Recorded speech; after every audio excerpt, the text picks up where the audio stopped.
may yudlil fala hadiyalah. Asyhadu an la ilaha illallah wahdahu la syarikalah wa asyhadu anna Muhammadan abduhu wa rasuluh. Allahumma salli ala habibina wa syafiina wa maulana Muhammadih wa sahbihi wa man tabi'ahum bi ihsan ila yaumil amma ba'd. Bapak Ibu yang sangat berbahagia, pertama-tama mari kita memperbaiki puji dan syukur kita kehadirat Allah Subhanahu wa taala. Terlebih karena atas izinnya jualah, karena perkenan Allah lah, sehingga pada kesempatan malam hari ini kita sampai pada penghujung tahun 2021. Malam ini adalah malam terakhir tahun 2021, yaitu 31 Desember 2021. Sebentar jam 00 kita sudah pindah bilangan menjadi 2022. 1 tahun berlalu, tentu banyak sekali kenikmatan yang Allah berikan kepada kita. Bahkan semua yang kita rasakan, yang kita nikmati adalah semata-mata karena karunia dan pemberian dari Allah Subhanahu wa taala. Jemaah sekalian, karena kita senantiasa berada dalam keberkahannya, maka kita selalu memperbaiki puji dan syukur kita. Jemaah sekalian, pada kesempatan kali ini nanti kita akan bahas sedikit dan membaca doa perpindahan akhir tahun. Kita lanjutkan terlebih dahulu surat Yasin kita, surat yang ke-36. Dan pada malam hari ini kita masuk ayat 31 sampai 40. Karena bersama kita Ustadz Tony Sanwani, Ustadz kita sudah bersama dengan kita, maka mari kita masuk ke Al-Quran kita untuk sama-sama membaca surat Yasin ayat 31 sampai 40, dan kepada Ustadz Tony Sanwani kita persilakan dengan segala hormat. Assalamualaikum warahmatullahi wabarakatuh. Waalaikumsalam warahmatullahi wabarakatuh. Mohon maaf Ustadz, banyak absennya ini. Ya, nggak apa-apa Ton, dipahami pedagang. Mungkin dipersilakan untuk ikhwan yang dari Singapura, Ustadz, barangkali mau berbagi Udah pernah jadi antum yang jarang muncul, jadi harus hari malam ini antum yang pimpin. Baik. Baik Bapak Ibu, Assalamualaikum warahmatullahi wabarakatuh. Waalaikumsalam warahmatullahi wabarakatuh. Kita mulai saja. A'udzu billahi minasyaitonir rajim. Bismillahirrahmanirrahim. A'udzu billahi minasyaitonir Bismillahirrahmanirrahim. Alam yarau kam ahlakna qablahum minal quruni annahum ilayhim la yarji'un. Alam yarau kam ahlakna qablahum minal quruni annahum ilayhim la yarji'un. Wa in kullun lamma jami'un ladaina muhdarun. Wa in kullun lamma jami'un ladaina muhdarun. وآية لهم الأرض الميتة أحييناها وأخرجنا منها حبا فمنه يأكلون وآية لهم الأرض الميتة أحييناها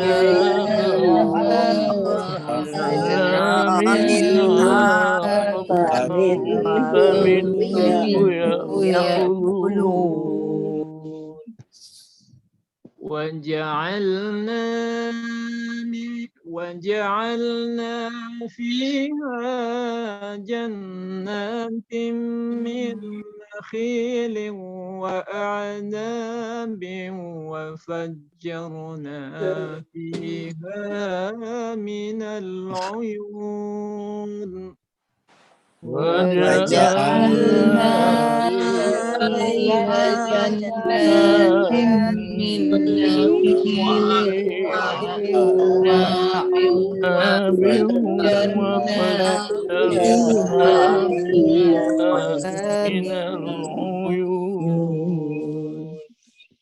ليأكلوا من ثمره وما عملته أيديهم أفلا يشكرون ليأكلوا من ثمره وما عملته أيديهم أفلا يشكرون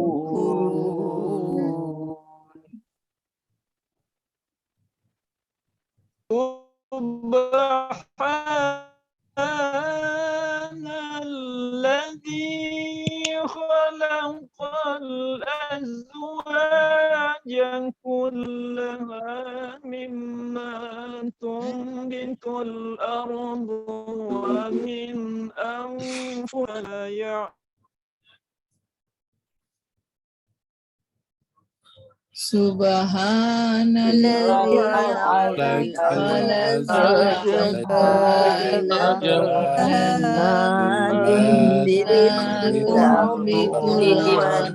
من أنفسهم ومما لا يعلمون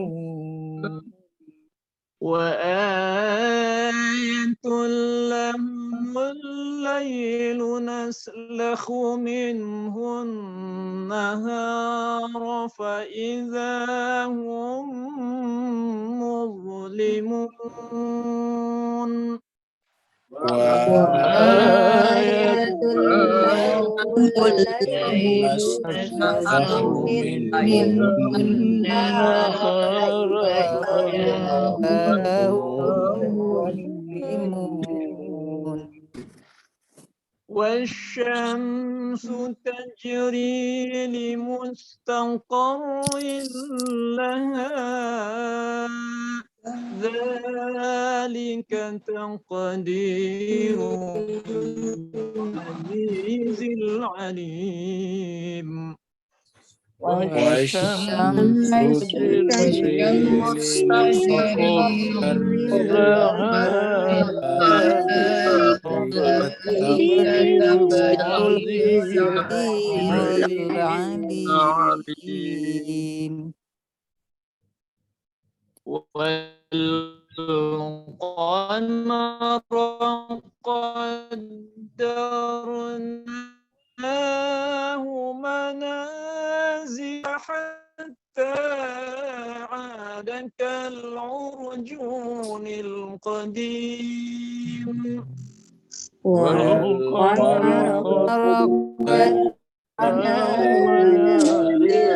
حتى عاد كالعرجون القديم لا الشمس ينبغي لها أن تدرك القمر ولا الليل سابق النهار لا الشمس ينبغي لها أن تدرك القمر والليل سابق النهار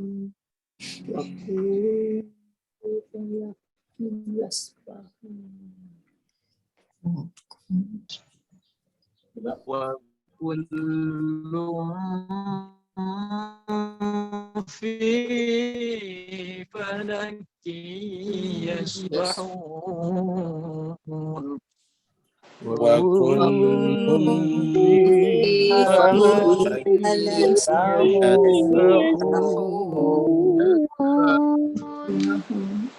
صدق الله العلي العظيم. صدق الله العلي اللهم صل وسلم وزد وبارك على رسول الله وآله رسول الله وآله اللهم صل على محمد وآل محمد اللهم صل على محمد وآل محمد. اللهم صل على محمد وآل محمد. Bapak Ibu sekalian, kita haturkan terima kasih banyak, syukran katsira kepada Ustadz kita, Ustadz Tony Sanwani. Semoga Allah SWT melancarkan urusannya, mengangkat derajatnya, dan menjadikan apa yang dilakukan tadi amal jariah baginya nanti di yaumil akhirah.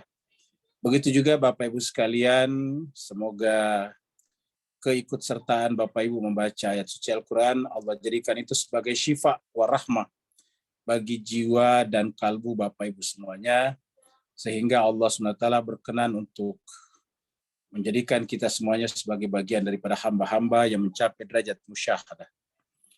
Jemaah sekalian, kita teruskan surat Yasin kita ayat 30 malam ini sampai 40. Surat Yasin ini adalah surat yang ke-36. Kemudian artinya sebetulnya secara kata tidak ada karena Yasin adalah huruf muqattah. Cuma ada banyak ulama yang mengartikan itu adalah nama Nabi kita Sallallahu Alaihi Wasallam. Turun di Mekah dan karenanya disebut dengan surat Makkiyah. Jumlah ayat adalah 83 ayat.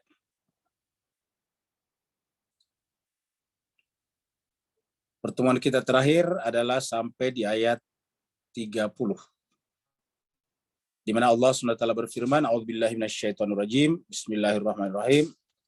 Ya hasratan 'alal ibadi ma ya'tihim mir rasulin illa kanu bihi yastaziyun. Jadi ayat 30 ini adalah Allah sampaikan kepada kita setelah bercerita tentang 3 rasul yang diutus kepada suatu daerah yang disebut dengan Ashabul Qaryah. Lalu kemudian di daerah itu tidak ada yang menerima rasul itu kecuali seorang saja, rajulun, yang datang dengan bergegas, maksudnya berkenaan dengan kebaikan selalu cepat. Waja'a min aqsal madinati rajulu yas'a. Maka datanglah seseorang dari pinggir kota atau dari pojok kota yang jauh dalam keadaan bergegas. Artinya bahwa kalau kebaikan itu kebenaran harus kita bergegas. Karena kita tidak tahu kapan kita dipanggil Allah Subhanahu wa taala. Waja'ah min aqsal madinati rajul yas'a qala, dan berkata, ya qaumi ittabi'ul mursalin. Lalu kemudian berkata kepada kaumnya, kepada warga masyarakatnya, wahai kaumku, ittabi'u, ikutilah kalian semuanya al-mursalin, utusan-utusan itu, rasul-rasul itu. Tapi mereka bahkan membunuh orang tersebut. Lalu kemudian diceritakan setelah orang tersebut meninggal dunia, lalu kemudian dia masuk surga, lalu berkatalah dia di sana, alangkah bahagianya seandainya kaumku, masyarakatku, sebangsa dan setanah airku mengetahui keadaan saya di sini, bahwa dengan mempertahankan kebenaran, berwilayah kepada rasul-rasul, mendapatkan imbalan yang indah. Lalu kemudian ditutup dengan cerita dengan sebuah ayat yang mengatakan ya hasratan 'alal ibadi. Nanti di akhirat hamba-hamba Allah yaitu manusia adalah menyesal. Kenapa menyesal?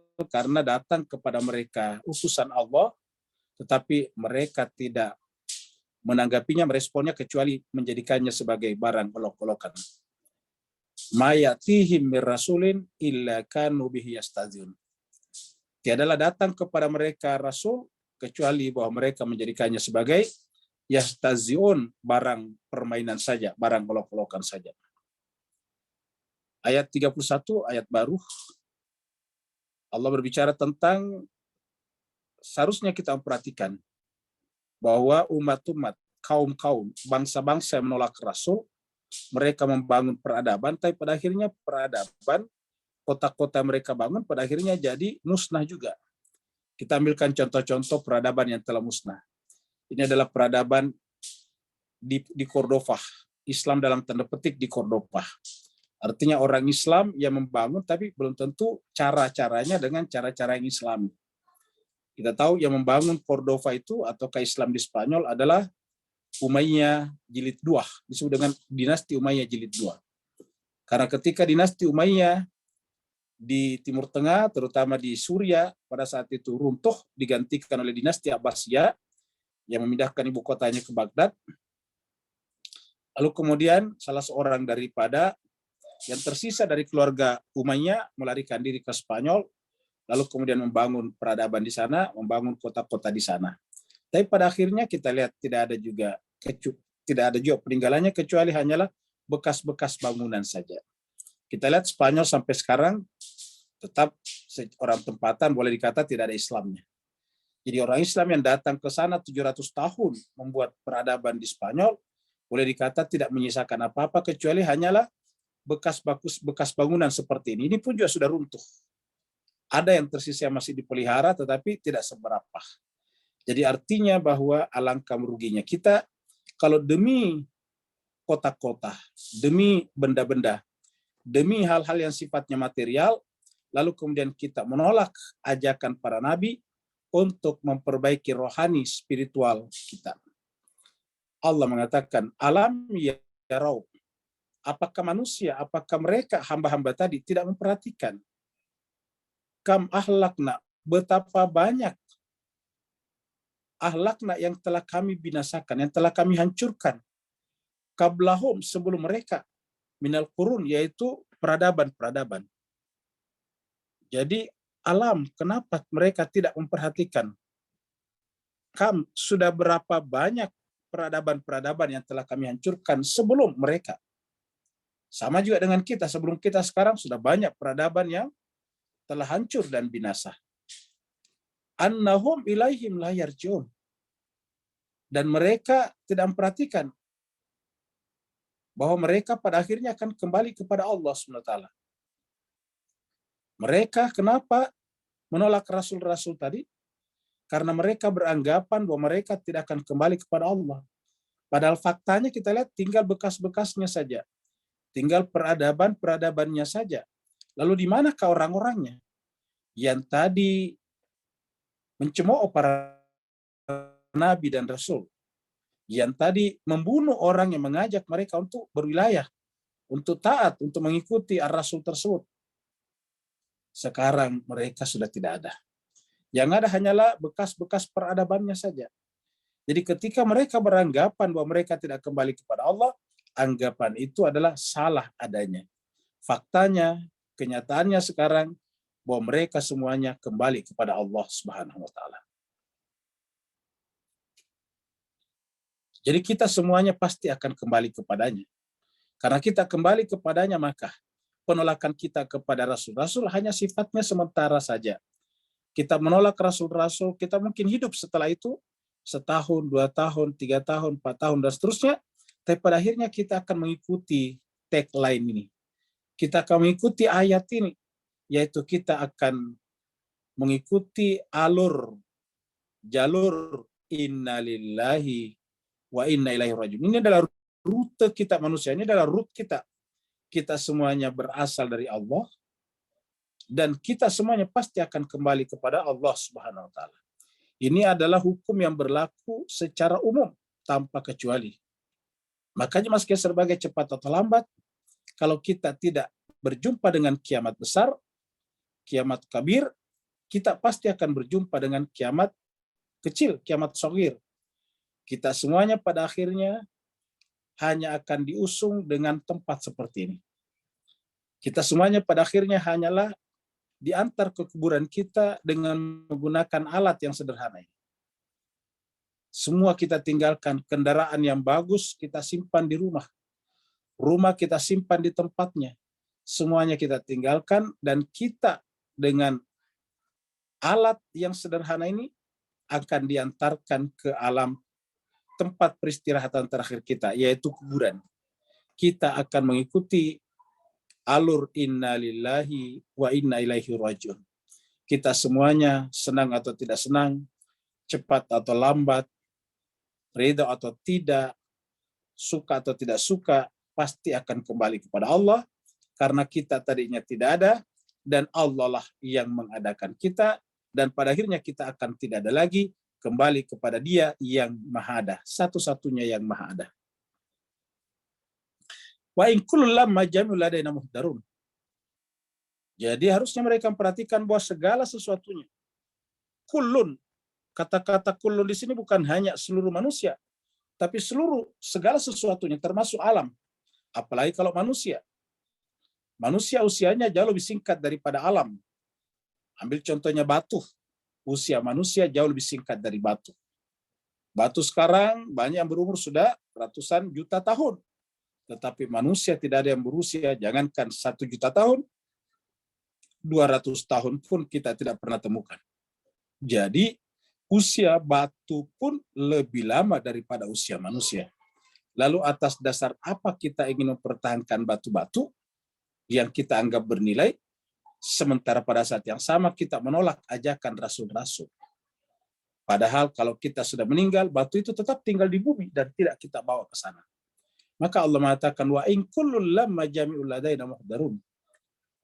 Tiada lain, sekali-sekali, setiap manusia itu, bahkan setiap entitas, tidak ada satupun kecuali lama, melainkan jami'un semuanya ladaina, kepada sisi kamilah muhdarun, dihadirkan. Jadi dia akan kembali kepada kami. Ladaina itu di sisi kami. Perhatikan Bapak Ibu sekalian, Allah itu tunggal, esa, tapi di sini menggunakan kata ladaina. Kenapa menggunakan kata ladaina? Karena Allah akan menghadirkan kita, dan di sana dihadirkan rasul dan saksi-saksi. Dihadirkan rasul dan para pembantu-pembantu rasul. Ingat tadi rasul yang ditunjuk rasul juga. Jadi 3 orang rasul yang diutus Nabi Isa, hakikatnya utusan Allah juga. Mereka lah yang berfungsi sebagai saksi nanti di sana. Begitu juga tadi seorang yang disebut dengan rajulun. Rajulun itu juga nanti sangat mungkin dihadirkan sebagai saksi di sana. Karena dia telah mempersaksikan dirinya dengan mati syahid, dibunuh oleh orang-orang yang tidak senang kepada rasul-rasul tersebut. Allah mengatakan, apakah mereka tidak berpikir bahwa semua manusia ladaina, ke sisi kamilah, kepada kamilah muhdarun, kelak akan dihadirkan. Kepada kamilah akan dihadirkan. Jadi kata ladaina di sini adalah Allah, di sini ada nabi dan rasul, di sini ada juga pelanjut utusan rasul. Entah itu namanya rasul, entah itu namanya khalifah, entah itu namanya imam. Pokoknya dia adalah, yang bersangkutan adalah pelanjut, utusan, ditunjuk oleh rasul, maka pada dasarnya masuk kategori ladaina. Dan kita akan dihadirkan di depan mereka semuanya. Itulah sebabnya jemaah sekalian, Al-Husain cucunya Nabi ketika akan dibunuh, selalu pesannya mengatakan, kalau kalian membunuh saya, apa yang kalian katakan di depan datu saya? Kenapa? Karena pasti akan dihadirkan di sana. Ini pasti dihadirkan di sana. Tidak ada di antara kita yang tidak dihadirkan di depan nabi-nabi dan rasul-rasul. Semua orang dihadirkan. Umatnya Nabi Adam dihadirkan di depannya Nabi Adam. Umatnya Nabi Idris dihadapkan kepada Nabi Idris. Tetapi nabi-nabi itu semuanya kemudian pada akhirnya akan memberikan wewenang utamanya kepada nabi terakhir, yaitu Nabi Muhammad SAW, karena Muhammad sudah dengan Sayyidul Anbiya wal Mursalin, yang disebut sebagai pemangku tugas-tugas kenabian dari nabi-nabi dan rasul-rasul sebelumnya. Maka ladaina muhdarun, di sana ada Nabi Idris, di sana ada Nabi Nuh, di sana ada Nabi Adam, di sana ada Nabi Hud, Nabi Soleh, Nabi Ibrahim, Nabi Ismail, Nabi Ishak, ada Nabi Yakub dan seterusnya. Semuanya dihadirkan di sana. Jadi jemaah sekalian, siapa yang di dunia memperolokkan para nabi dan rasul, maka di sana dia akan merasa diperolokkan. Kenapa? Bapak Ibu bisa bayangkan bagaimana malunya kita, bagaimana tersiksanya batin kita di sana pada saat kita dihadapkan ke depan orang-orang yang dengan welas asih, dengan penuh cinta kasih datang dulu kepada kita di dunia, dengan tutur kata yang indah, dengan tutur kata yang halus, dengan akhlak yang sempurna, datang kepada kita, tapi kemudian kita membalasnya dengan kasar, dengan kekerasan, dan sebagainya. Bahkan terkadang kita menjual nama-nama mereka untuk kepentingan jangka pendek kita. Lamma jami'ul ladaina muhdarun. Semuanya kita akan dihadirkan di hadapan Allah SWT.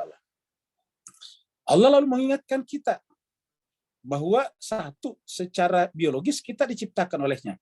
Tetapi secara biologis juga, walaupun kita sudah tercipta di muka bumi ini, kalau Tuhan tidak memberikan kepada kita makanan dan minuman, kita tidak bisa meneruskan kehidupan biologis daripada tubuh kita. Kita sudah punya tubuh, lahir, badan. Tetapi kemudian tidak ada makanan, bagaimana meneruskan? Allah telah menciptakan kita dari tidak ada menjadi ada. Dari satu sel menjadi triliunan sel sekarang. Dari satu sel yang tidak berbentuk apa-apa, tidak punya nilai, tiba-tiba sekarang kita seperti ini, menjadi kepala ini, kepala itu, profesi ini, profesi itu, punya ini dan punya itu. Kenapa kita bisa mendapatkan itu? Karena selain Allah menciptakan kita dari satu sel, juga Allah mensuplai kebutuhan-kebutuhan kita. Cobalah kita bayangkan, Ibu sekalian, Bapak Ibu sekalian, sebelah kiri sini. Ya. Dan di sini kita lihat tanah yang kering kerontang kalau tidak ada airnya. Dan tidak akan ada tanaman yang tumbuh di sini. Kita bisa lihat tidak ada tanaman yang bisa tumbuh. Lalu kemudian siapa yang bertanggung jawab menurunkan hujan seperti di sini? Yaitu Allah SWT. Benar-benar tidak ada sumbangsi, tidak ada share, tidak ada saham manusia di dalam menurunkan hujan. Kita tinggal menerima hujan saja. Kita tidak punya sumbangsi, kita tidak punya share, kita tidak punya saham, kita tidak punya usaha ikhtiar di dalam menurunkan hujan. Hujan datang begitu saja, lalu kemudian tanah yang tadinya kering menjadi kemudian subur. Lalu kemudian tumbuhlah tumbuh-tumbuhan. Dari hasil tumbuh-tumbuhan ini kita makan. Kita meneruskan kehidupan kita. Kita selalu berkata, inilah aku. Yang merupakan sarjana A, B, C, D. Yang merupakan ahli dalam bidang ini dan itu. Yang bekerja dalam bidang ini dan itu. Yang tinggal di kota-kota ini dan itu. Pokoknya kita kemudian dari tanah yang kering, lalu kemudian Allah turunkan hujan, lalu kemudian lahirlah tumbuh-tumbuhan, lalu kemudian tubuh badan kita, jasmani kita bisa meneruskan tugas-tugasnya sebagai manusia biologis. Kalau kemudian apa yang Tuhan berikan kepada kita ini tidak disyukuri, yaitu hanya berhenti pada mengagumi benda-benda, mengagumi tubuh kita, dan tidak mengagumi Allah menjadi sumber segala-galanya, maka celakalah kita, karena seperti yang tadi sebelumnya, kita semuanya akan dikumpulkan kepadanya. Wa ayatun, dan salah satu tanda kebesarannya. Ayatun. Wa ayatun, dan salah satu tanda kebesarannya. Lahum, bagi manusia tadi. Yaitu al-ardah, bumi. Yang tadinya al-mayyitah, yaitu mati. Jadi, wa ayatul lahumul ardul maitah. Jadi tubuh kita ini sama juga dengan tanah yang mati kalau seandainya tidak diberi makanan. Dan makanan tidak ada kalau tidak ada hujan tadi. Jadi tubuh kita itu adalah bumi yang mati sebetulnya. Lalu kemudian ahyainaha, kami menghidupkannya. Ahyainaha, kami menghidupkan bumi itu yang mati tadi itu. Wa akhrajna, lalu kemudian bagaimana caranya kami menghidupkan manusia? Yaitu akhrajna, kami keluarkan. Minha, dari bumi yang tadinya mati itu, habban, berbagai macam biji-bijian. Faminhu, maka kemudian dari biji-bijian itu, tumbuh-tumbuhan itu, mereka makan. Ya'kulun. Ahyainaha wa akhrajna minha habban. Faminhu ya'kulun. Bumi tadinya mati, kering kerontang, lalu kami turunkan hujan, lalu hiduplah bumi itu, lalu dari bumi itu keluarlah tumbuh-tumbuhan, tumbuh-tumbuhan itu dimakan hewan-hewan, manusia kemudian makan tumbuh-tumbuhan dan hewan-hewan. Faminhu ya'kulun. Ini secara zahir. Jadi secara zahir saja tidak bisa kita bantah bagaimana besarnya kenikmatan yang Allah berikan kepada kita tanpa batas. Allah berfirman, kalau kita mencoba menghitung semuanya, wa in ta'uddu nikmatallah la tuhsuha. Kalau kalian mencoba menghitung nikmat Allah, la tuhsuha, kalian tidak akan sanggup menghitungnya. Bagaimana secara batin? Nah, kita lihat secara batin, kita artinya secara batin ayat ini. Wa ayatun, dan salah satu tanda kebesaran Allah bagi manusia, yaitu apa? Al-ardal maita, yaitu jiwa yang tadinya sudah mati. Ini jiwa kita, tubuh kita ini di dalamnya ada jiwa yang tadinya sudah mati. Jadi jemaah sekalian sebagai betapa banyak tubuh yang kelihatannya segar, tetapi jiwanya di dalam sudah mati. Lalu kemudian ahyain, kami menghidupkannya. Bagaimana cara menghidupkannya? Mengirim kepadanya rasul-rasul. Mengirim kepadanya nabi-nabi. Jiwa manusia tidak akan bisa hidup kembali kalau tidak ada nabi dan rasul. Karena setiap manusia mencoba menghidupkan jiwanya, maka selalu mencari jalan yang salah. Karena terlalu banyak asumsi-asumsi di kepalanya.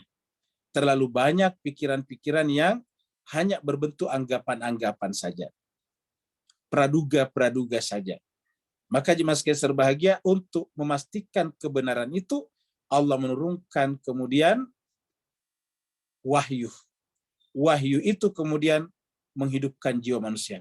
Akhrajna minha, maka setelah jiwa itu tumbuh dengan wahyu, seperti wahyu Al-Quran yang kita baca ini, lalu kemudian akhrajna minha habban, kami keluarkan dari tubuh yang tadinya mati itu apa? Habban. Apa itu habban?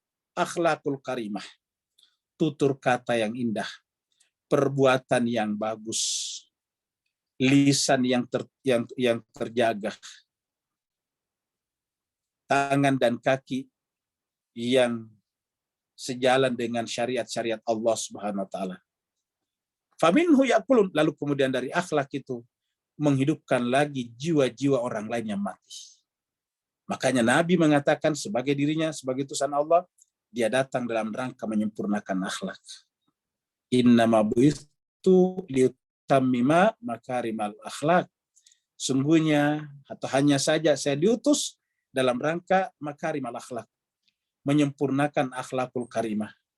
Innama bu'itsu liyutammima, untuk menyempurnakan apa? Makarimal akhlak. Apa itu makarimal akhlak? Disimbolkan dengan habban, biji-bijian. Yang kalau kemudian dilakukan di masyarakat, akhlak itu ditunjukkan di masyarakat, lalu kemudian jiwa-jiwa yang lain juga mati akan makan daripadanya, menikmatinya. Itulah sebabnya di sini berkali-kali kita jawab bahwa kalau ada masalah di masyarakat kita, mari kita memperbaiki diri kita.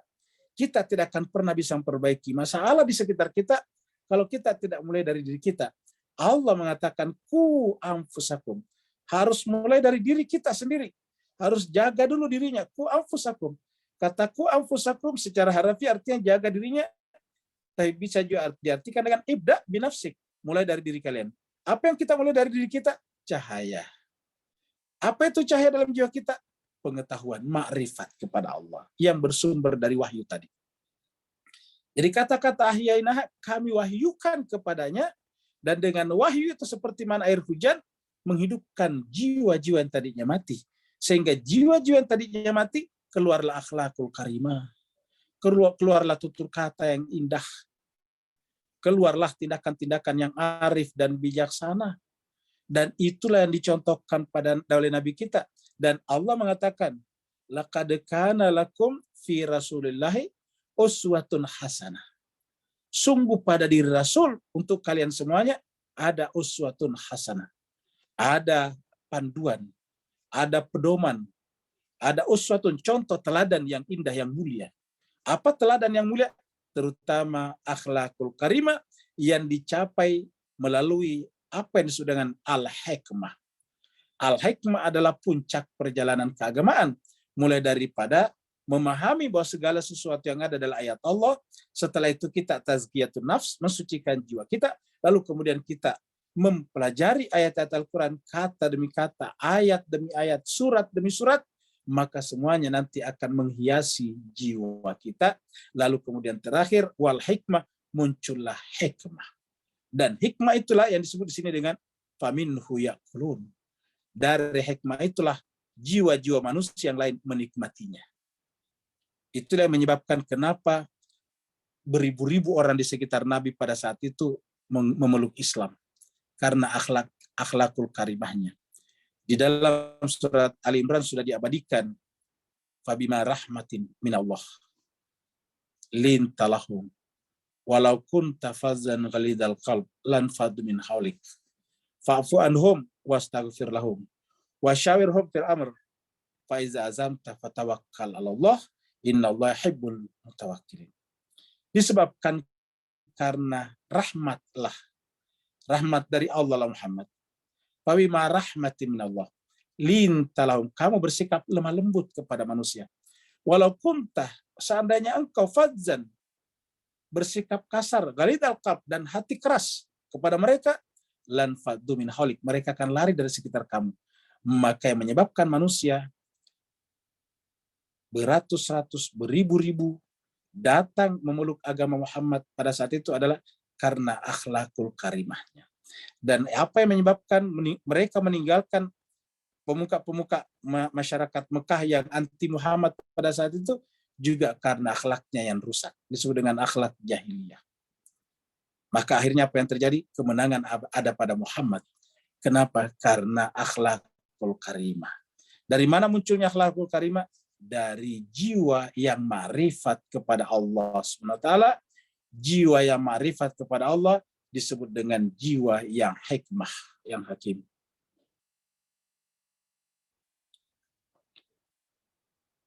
Bapak Ibu sekalian bisa lihat gambar ini, alangkah sejuknya kalau kita menyaksikan air yang mengalir bening seperti ini. Dari manakah air bening seperti ini? Tentu bukan dari perumahan-perumahan di sana yang merupakan buangan manusia, tetapi berasal dari mata air yang ada di gunung sana. Mata air artinya apa? Air yang keluar itu adalah air yang masih murni dari langit, lalu disimpan di dalam gunung. Siapa yang menyimpannya? Pohon-pohonan, akar-akar pohonan. Lalu kemudian keluar dalam bentuk mata air, lalu kemudian kita lihat begitu beningnya seperti ini. Majlis sekalian berbahagia. Manusia butuh mata air. Dan ayat berikutnya menjelaskan juga tentang mata air itu. Waja'alna fiha jannatin. Dan kami jadikan setelah air hujan tadi, di dalam bumi itu apa yang terjadi? Kemudian jannatin, lahirlah kebun-kebun, taman-taman yang indah. Taman-taman yang cantik. Jannatin ini taman-taman. Jannah itu adalah taman-taman, kebun-kebun yang indah, yang cantik, yang bagus. Min nakhilin, di dalamnya ada pohon kurma. Wa anabin, di dalamnya juga tumbuh pohon anggur. Dan tentu berbagai macam buah-buahan lainnya. Ini hanya sekedar contoh saja. Nakhilin, anabin hanya contoh saja. Kurma dan anggur. Kurma kita tahu sangat bermanfaat bagi kita. Anggur kita tahu bermanfaat bagi diri kita. Dan tumbuh-tumbuhan anggur dan kurma ini namanya kebun-kebun, taman-taman yang indah. Dan dari mana munculnya itu? Yaitu air hujan tadi yang turun dari langit, lalu kemudian air itu tersimpan di dalam gunung, lalu kemudian setiap saat walaupun hujan tidak turun lagi, wafajjarna, kami pancarkan, kami keluarkan air-air tadinya itu fiha, di dalamnya minal uyun, dalam bumi maksudnya minal uyun, dari mata air, lahirlah mata air, minal uyun. Ini adalah pengertian zohirnya. Zohirnya adalah bahwa kita memang butuh air. Tubuh kita butuh air. Dan air itu dari langit, dari hujan. Tetapi hujan tidak mungkin terjadi setiap saat. Karena kita juga butuh waktu di mana tidak hujan agar kita bisa beraktivitas. Lalu kemudian bagaimana kita memenuhi kebutuhan air kita setelah hujan tidak turun lagi? Atau musim kemarau? Maka Allah membuat mekanisme sedemikian rupa Air yang turun dari langit dalam bentuk hujan tersimpan di dalam gunung-gunung itu. Jadi gunung-gunung itu adalah reservoir-reservoir raksasa. Reservoir-reservoir besar yang menampung berjuta-juta ton air. Disimpan oleh siapa? Disimpan oleh akar-akar pohon. Gunung itu kebanyakan kalau di Asia kita ini, Asia Tenggara terutama, itu adalah berbentuk tanah-tanah. Jarang berbentuk batu-batu. Tetapi hebatnya di dalam tanah yang warnanya coklat itu keluar mata air yang bening. Keluar air-air yang bening seperti kita lihat tadi di dalam gambar kita. Keluar uyun, ainun, mata air. Fiha minal uyun, keluarlah daripadanya mata air. Bagaimana makna batin daripada ayat ini? Yaitu tadi kita lihat bahwa jiwa-jiwa yang tadi menerima wahyu Allah SWT, lalu kemudian mencapai derajat hikmah atau ma'rifat secara sempurna kepada Allah, lalu bertindak dengan tindakan yang tadi disebut dengan akhlakul karimah, lalu kemudian dirinya orang itu menampung berbagai macam perbedaan. Jiwa orang itu, walaupun dia yakin bahwa kebenaran itu tunggal, walaupun dia yakin bahwa kebenaran itu cuma satu, tetapi pada saat yang sama menghormati, memuliakan keyakinan dan kepercayaan orang lain. Sehingga jiwanya bagaikan kebun-kebun yang menampung berbagai macam pluralitas. Yang menampung berbagai macam perbedaan-perbedaan. Menampung berbagai macam jenis buah-buahan. Kenapa? Karena kurma tetap kurma. Anggur tetap anggur. Anggur tidak bisa dijadikan kurma. Kurma tidak bisa dijadikan anggur. Begitulah juga masyarakat, manusia di sekitar kita. Orang yang beragama A dan yakin dengan agama A-nya tidak bisa dipaksa untuk menjadi B. Orang yang beragama B dan yakin dengan agama B-nya tidak bisa dipaksa untuk beragama C. Begitulah seterusnya, sehingga di antara tanda jiwa-jiwa yang telah menerima ma'rifat kepada Allah SWT adalah menerima berbagai macam perbedaan. Dan dalam perbedaan-perbedaan itu, dirinya menjadi mata air. Ingat, di dalam perbedaan itu dirinya, jiwanya menjadi mata air, bukan sebaliknya. Dia karena perbedaan itu tetap harus dipupuk, tetap harus dipelihara agar tetap bisa menjadi modal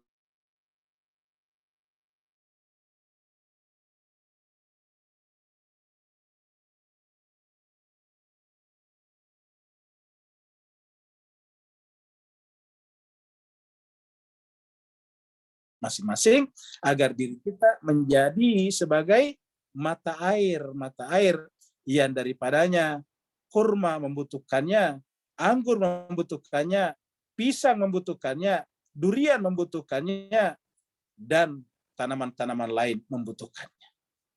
Bahkan hewan-hewan juga membutuhkannya. Allah SWT mengatakan, lalu kemudian setelah tadi ada mata air kita bisa hidup. Kita lihat di sini jemaah sekalian, sebelah kiri ini orang bercocok tanam, di sini orang menanam padi. Kenapa? Karena sudah ada airnya. Air turun menyirami sawah-sawah mereka, ladang-ladang mereka, lalu kemudian mereka menanam padi. Padi ini nantinya dibawa ke kota-kota untuk dimakan oleh penduduk-penduduk kota. Di kampung mereka menanamnya, lalu kemudian orang kota memakannya. Bapak bisa bayangkan bagaimana kebutuhan orang kota setiap hari terhadap beras atau padi. Jutaan orang setiap hari di kota-kota, penduduknya jutaan, bahkan ada yang puluhan juta. Lalu kemudian mereka setiap hari makan minimal 3 kali sehari, pagi, siang, dan malam. Dan jemaah sekalian berbahagia, dari manakah padi-padi, gandum-gandum, makanan-makanan yang kita makan itu? Dari pertanian. Begitu juga dengan buah-buahan. Buah-buahan juga begitu, kita sampai di kota-kota, sampai di daerah kita buah-buahan ini. Kita lihat semuanya adalah dari daerah-daerah yang disebut dengan tadi taman-taman yang indah. Taman-taman yang indah mensuplai kota-kota. Kota kelihatannya gemerlapan, tetapi gemerlapnya pasti akan hilang kalau kehabisan beras. Gemerlapnya pasti akan hilang kalau kehabisan buah-buahan. Jadi kontinuitas gemerlap dan mewahnya kota-kota karena ada daerah-daerah, desa-desa yang mempertahankannya, mensuplainya, mendukungnya dengan beras dan buah-buahan. Liya'kulu min samarihi, agar mereka bisa makan daripada buahnya. Buah itu adalah akhlak, kalau dari sisi batin. Supaya mereka makan dari buahnya. Wa ma amilathu aidihim, dan apa yang diusahakan oleh tangan-tangan mereka. Jadi ada buah-buahan yang muncul dari tanah, setelah itu baru ada amilat aidihim. Jadi amilat aidihim, apa yang dikerjakan tangan kita tidak bisa kalau tidak ada ini duluan. Jadi samarihi dulu, baru amilat aidihim. Contohnya, kita membuat mobil. Kita kerja di dalam industri otomotif atau industri pesawat terbang. Nah, bisakah kita bekerja setiap hari membuat mobil, membuat pesawat, membuat komputer, membuat handphone, kalau pada saat yang sama tidak ada makanan? Jawabannya tidak bisa. Maka kita lihat urutannya adalah makanan dulu, baru wa ma amilatu aidihim, dan apa yang dikerjakan oleh tangan-tangan mereka yang merupakan hasil kreativitas mereka. Yang namanya gedung-gedung adalah hasil kreativitas kita. Yang namanya alat-alat komunikasi, informasi adalah hasil tangan kita. Tetapi semuanya itu berjalan karena didukung oleh yang disebut dengan buah-buahan. Ingat Bapak Ibu sekalian, jangan pikir yang namanya buah-buahan itu cuma buah manggis tadi, buah mangga, buah pisang, padi juga buah-buahan. Ingat, beras itu buah-buahan, buah padi namanya. Gandum itu buah-buahan. Jadi gandum, kemudian padian itu adalah buah-buahan semuanya. Lalu Tuhan bertanya, afala yashkurun, kenapa mereka tidak bersyukur? Kenapa mereka tidak bersyukur? Ayat-ayat ini jemaah sekalian sangat tepat untuk kita renungkan pada malam hari ini, yang merupakan malam terakhir tahun 2021. Apa yang telah kita perbuat kepada Allah? Allah tidak butuh kepada kita, tetapi Allah telah memberikan begitu banyak kepada kita. Lalu apa yang kita berikan kepada Allah? Dan apa yang kita berikan kepada Allah, hakikatnya kita berikan kepada diri kita. Man arafa nafsahu faqad arafa rabbah. Berarti siapa yang berikan kepada Tuhannya, hakikat yang berikan kepada dirinya juga. Siapa yang bersyukur kepada Tuhannya, menyempurnakan jiwanya. Jadi tidak akan pernah ada proses penyempurnaan jiwa tanpa dimulai dari syukur. Maka Allah bertanya, afala yashkurun? Karena kesyukuran kita adalah kembali kepada diri kita. In ahsantum li anfusikum wa in nasatum falaha. Jika kalian berbuat baik, kebaikan itu kembali kepada jiwa-jiwa, sukma hati-hati kalian. Wa in nasatum, tapi kalau kalian berbuat buruk, juga kembali merusak jiwa-jiwa kalian. Jadi kalau kita bersyukur untuk siapa? Lana, untuk diri-diri kita masing-masing. Maka Tuhan bertanya, afala yashkurun, kenapa mereka tidak bersyukur? Kita bersyukur, kita tempati bersyukur apa? Allah. Karena dengan mengembalikan jiwa kita ditempati oleh Allah, maka jiwa kita menemukan kesempurnaannya. Apa sebabnya? Karena Allah adalah zat yang maha sempurna. Afala yashkurun, kenapa mereka tidak bersyukur? Jemaah sekalian berbahagia, semua yang Allah ciptakan di alam semesta ini adalah berpasang-pasangan. Tidak ada yang tidak berpasang-pasangan. Apa artinya? Artinya bahwa semuanya lemah. Harus didukung oleh pasangannya. Ini menunjukkan bahwa kita tidak bisa hidup tanpa pasangan. Yang tidak berpasangan hanya satu, itu Allah Subhanahu wa taala. Kita lihat burung-burung pun juga berpasangan. Bahkan hewan yang buas pun juga berpasangan. Ada jantannya, ada betinanya. Itulah sebabnya kemudian kepercayaan sebagian besar orang membuat gambar seperti ini menunjukkan bahwa semuanya berpasangan. Ini adalah gambar semuanya berpasangan. Yin dan yang. Semuanya berpasangan. Ya, tidak ada yang tidak berpasangan. Apa artinya berpasangan? Menunjukkan kita fakir. Kalau tidak ada pasangan, tidak bisa hidup. Contohnya, lapar. Apa pasangannya? Makanan. Kalau tidak ada makanan, lapar tidak hilang. Haus. Apa pasangannya? Air. Kalau tidak ada air, kita tidak bisa hidup. Ya. Bernafas, apa pasangannya? Udara. Kalau tidak ada udara, tidak bisa kita bernafas. Melihat, apa pasangannya? Cahaya. Tidak ada cahaya, kita tidak bisa melihat.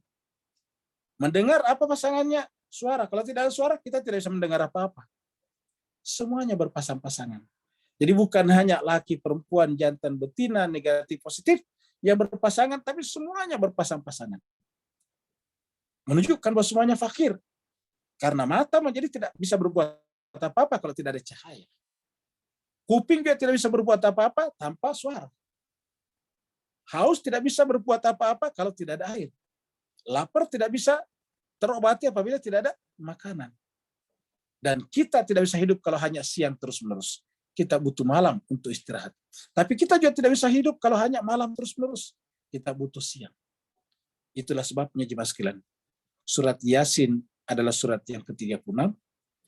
36 kita sudah lihat, habis dibagi 12. Lalu kemudian di ayat 36, surat 36. Ayat 36, jadi suratnya 36, ayatnya 36, Allah berbicara tentang berpasang-pasangan, dan sebelum Allah berbicara tentang berpasang-pasangan, dimulai dengan kata subhana. Coba perhatikan sekalian, subhana permulaannya. Di dalam Al-Quran, segala sesuatu yang sifatnya ekstra natural, itu adalah subhana. Contohnya Isra Miraj, itu subhana. Subhanalladzi asra bi abdihi lailan minal masjidil haram ilal masjidil aqsa. Jadi dalam kata surat Al-Isra itu subhanalladzi asra. Subhanalladzi asra bi abdihi lailan minal masjidil haram ilal masjidil aqsa.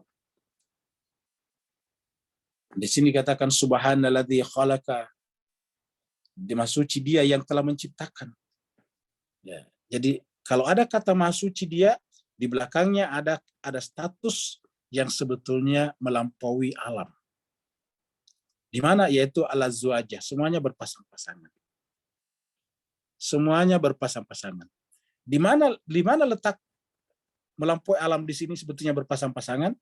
Yaitu bahwa di dalam hukum alam segala sesuatunya itu bermula dari satu lalu jadi banyak. Kita sudah pernah menerangkan semuanya satu baru jadi banyak. Tadinya satu telur ayam. Lahir ayam, ayamnya nanti bertelur banyak. Satu kali musim bertelur ayam mungkin bisa sampai 12, 15 telur. Terus kemudian menetas 15. Nanti kemudian tahun berikutnya ayamnya bertelur lagi, menetas lagi. Ayam-ayam itu nantinya, anak-anak ayam itu menjadi ayam dewasa, bertelur lagi, menjadi banyak. Satu telur ayam menjadi banyak ayam. Satu biji mangga tumbuh menjadi pohon mangga, banyak buahnya. Buah-buah itu kalau jatuh bisa tumbuh mangga-mangga lagi. Pohon kelapa cuma satu, buahnya banyak. Satu buahnya bisa menjadi pohon kelapa bisa banyak buahnya. Satu buah kelapa melahirkan pohon buah kelapa lagi. Dari satu jadi banyak. Dari satu menjadi tak bisa dihitung. Itu alamiah. Tetapi apa yang tidak alamiah? Pasangan. Dari dulu sampai sekarang pasangan tidak menjadi banyak. Hanya dua, laki dan perempuan. Yang namanya pasangan selalu hanya dua, laki perempuan. Jantan betina. Listrik negatif positif. Sendal kiri dan kanan. Tidak pernah lebih dari itu. Padahal yang lain menjadi banyak. Kecuali pasangan-pasangan tidak menjadi banyak. Bapak bisa bayangkan kalau manusia berkembang dari zamannya Adam sampai sekarang, dan yang namanya jenis kelamin juga berkembang biak juga. Bapak bisa bayangkan ini. Ternyata dari zaman Nabi Adam sampai sekarang selalu hanya terdiri daripada dua, sepasang saja. Satu laki, satu perempuan. Satu jantan, satu betina. Satu positif, satu negatif. Selalu berpasang-pasang begitu saja. Lapar, makanan. Haus, minuman. Cuma satu pasang saja. Makanya dimulai dengan kata subhana, maha suci Allah. Alladzi khalaqal azwaja, yang menjadikan segala apanya, kullaha, segala-galanya. Khalaqal azwaja kullaha, segala-galanya berpasang-pasangan. Mimma tumbitul ard, mulai daripada yang tumbuh di muka bumi, mimma tumbitul ard, yang tumbuh di muka bumi, maksudnya tumbuh-tumbuhan. Wa min anfusim, dan dalam diri kita sendiri. Apa artinya dalam diri kita sendiri? Satu, secara biologis berpasangan laki dan perempuan. Yang kedua, di dalam diri kita tadinya berpasangan semuanya. Ya, apa pasangannya tadi? Lapar, makanan. Haus, minuman. Semuanya. Pernapasan, udara. Semuanya berpasang-pasangan. Ada pada diri kita itu berpasang-pasangan. Tidak ada dalam diri kita yang tidak berpasangan. Wa min anfusim, dan dalam diri-diri mereka masing-masing. Bahkan wa mimma la ya'lamun, dari hal-hal apapun yang kita sekarang belum ketahui. Banyak hal yang belum tersingkap. Banyak rahasia alam yang belum tersingkap, belum terungkap oleh saintis, para ilmuwan. Tetapi kata Allah, semua yang kalian belum ketahui itu pun juga berpasang-pasangan. Jadi subhanalladzi khalaqal azwaja kullaha mimma tubitul ard wa min anfusim wa mimma la ya'lamun.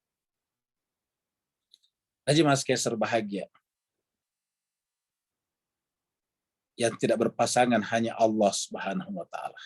Sakit Karena dia adalah temennya. tunggal mutlak. Dia tidak butuh pasangan, dia tidak butuh sahabat. Sakit anak. Iya. Dalam Al-Qur'an disebut dengan kata-kata Qul huwallahu ahad, Allahus samad, lam yalid wa lam yulad wa lam yakul lahu kufuwan. Anak-anak Lam enggak yakul yang lahu kufuwan ahad. Dia tidak mempunyai kesetaraan, dan karenanya dia tidak butuh dan tidak berpasangan. Bukan hanya tidak butuh, tapi tidak berpasangan. Nah, Mas Kaiser bahagia, kita lihat juga siang dan malam. Allah silih bergantikan. Kita lihat kalau sudah seperti ini, kita mulai lihat bahwa siang perlahan-lahan sudah mulai redup. Matahari sebentar lagi terbenam. Lalu kemudian dengan serta-merta gelap gulita datang. Sederhana saja penyebabnya, yaitu tiba-tiba kita berada pada posisi bumi yang tidak terkena sinar matahari ini. Di sebentar lagi matahari turun ke bawah, begitu turun ke bawah, maka tidak ada matahari di sini. Maka semuanya menjadi gelap. Bapak Ibu Mas Kaiser bahagia, tubuh kita butuh ya namanya pergantian siang dan malam. Karena tubuh kita ini kan butuh istirahat. Butuh malam-malam tertentu untuk juga dekat kepada Tuhan. Tetapi Mas Kaiser bahagia, pelajaran terbesar yang Allah berikan kepada kita di sini adalah bahwa kehidupan itu tidak bisa tanpa cahaya. Jiwa manusia tidak bisa tanpa cahaya. Dan menunjukkan bahwa Tuhan tidak pernah membiarkan manusia hidup tanpa cahaya. Jadi Allah tidak pernah membiarkan manusia hidup tanpa cahaya. Selalu saja ada matahari. Kalau matahari atau cahaya itu, manusia suci itu tidak kelihatan, hanya karena kita berada dalam posisi yang tidak menyaksikannya. Pada saat matahari terbenam ke sini, kan bukan berarti matahari terbenam beneran. Istilah matahari terbenam itu istilah saja, ingat, istilah. Matahari tidak pernah terbenam. Apa sebabnya? Matahari selalu berada di tempatnya. Itu sebabnya ayat-ayat berikutnya menjelaskan matahari tetap di tempatnya. Tidak pernah terbenam. Kata terbenam hanya istilah manusia saja. Hanya kita menggunakannya saja. Kita lihat ini seakan-akan matahari terbenam. Ini hanya tipuan. Ini matahari benar-benar tidak terbenam. Matahari tetap berada di tempatnya. Lalu kenapa tiba-tiba terbenam? Ya, bumi berputar. Bumi kita berputar, lalu kemudian kita meninggalkan wilayah yang terkena matahari. Maka kita seakan-akan melihat matahari terbenam. Karena kita berputar ke sini. Kita posisinya di sini semakin lama, semakin tidak melihat matahari, maka kita seakan-akan melihat matahari terbenam. Padahal hakikatnya, secara hakiki, matahari tidak pernah terbenam. Matahari tidak pernah terbit dan terbenam. Kenapa? Matahari tetap pada tempatnya. Wa ayatun, dan di antara tanda kebesaran Allah. Yang lain lagi, setelah tadi, berpasang-pasangan. Bagi manusia, yaitu al-lailu, yaitu malam. Naslahu minhun nahar. Malam itu terjadi apabila apa? Apabila ditinggalkan oleh siang. Naslahu minhun nahar. Malam itu muncul apabila kami tinggalkan siang. Kami tinggalkan, maksudnya tidak ada siang lagi padanya. Malam lah namanya. Begitu malam muncul, begitu siang sudah tidak ada, faidahum muzlimun. Mereka, perhatikan sekali kata muzlimun, sebetulnya artinya mereka tergelapkan. Muslim. Mereka tergelapkan. Mereka berada dalam posisi gelap, yaitu tidak menyaksikan matahari. Padahal matahari tidak pernah hilang. Di mana kita lihat? Coba kita lihat berikutnya. Ini kita lihat jemaah sekalian berbahagia, posisi matahari di sini. Ya. Matahari tetap di sini, tidak pernah berubah. Posisinya tetap di sini. Lalu kemudian kenapa mesti terjadi malam? Coba kita lihat. Bumi kita ada di sini. Bumi kita berputar pada sumbunya, berotasi. Maka pada saat bumi kita berputar dan posisi kita ada di sini, maka tidak melihat matahari. Namanya di sini namanya gelap malam. Ya. Jadi kalau kita berada di sini pada posisi ini, ya kalau kita ada pada posisi ini, kursor merah ini, kita tidak melihat matahari. Kita ketika ini berputar, pada saat kita berputar ke sini, maka seakan-akan matahari terbenam. Padahal sebetulnya hakikatnya matahari tidak pernah terbenam. Ya.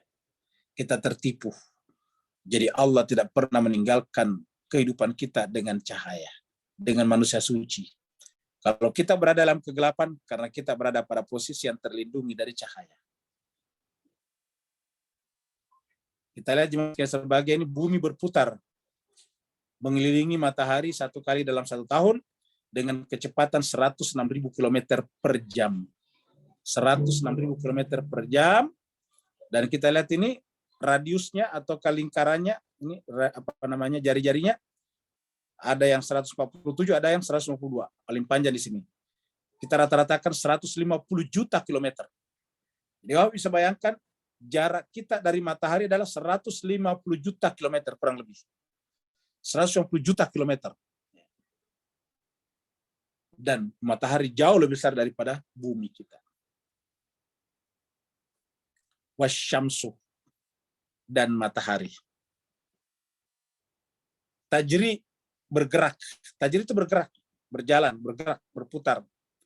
Limustaqarrin, ini kata peredaran di sini kurang tepat. Mustaqar itu tempat yang tetap. Ingat kata-kata istiqrar. Ya, istiqrar itu tetap. Ya. Kita biasa mengatakan berikrar. Ikrar itu artinya kita berjanji untuk berpegang teguh. Ikrar. Berikrar itu artinya berpegang teguh, tidak akan keluar dari janji itu. Namanya ikrar. Sumpah. Nah, ini bukan sebetulnya peredaran, tetapi tempat tetapnya. Jadi matahari itu bergerak, limustaqarrilaha, yang menjadi tempat yang tetap baginya. Jadi matahari itu berjalan tetapi di tempat yang tetap baginya. Jadi artinya apa? Matahari aslinya tidak pernah terbenam. Matahari tidak pernah terbit. Matahari selalu ada. Lalu kita lah yang kemudian berada pada posisi yang tidak menyaksikan matahari. Begitu juga dengan manusia suci. Ingat, Allah mengumpamakan manusia suci dengan apa? Nurus samawati wal ardh. Seperti mana matahari adalah cahaya langit dan bumi, cahaya alam semesta. Wasyamsu tajri limustaqarri laha. Matahari beredar pada tempat yang ditetapkan baginya. Dan kenapa matahari tetap pada tempatnya? Dzalika takdir, itulah ketetapan Allah. Zalika, bayangkan semua yang lain bergerak, bumi bergerak, bulan bergerak. Bulan bergerak dengan 3 jenis gerak. Bergerak pada sumbunya, bergerak mengitari bumi, bersama dengan bumi bergerak mengitari matahari. Tetapi matahari sendiri hanya bergerak pada sumbunya. Tidak bergerak kemana-mana. Dzalika takdirul azizil alim. Itulah takdir ketetapan Al-Aziz Allah SWT yang maha perkasa lagi maha mengetahui. Artinya kenapa bisa semuanya tetap? Karena kekuasaan, keperkasaan Allah. Kenapa bisa sempurna seperti itu? Karena merupakan jelmaan daripada ilmunya Allah Subhanahu wa taala. Kita lihat lagi nih, bulan. Bapak Ibu sekalian, ini bukan saya yang gambar, ini bulan ini tinggal ngambil dari Google. Ini digambar oleh para ilmuwan.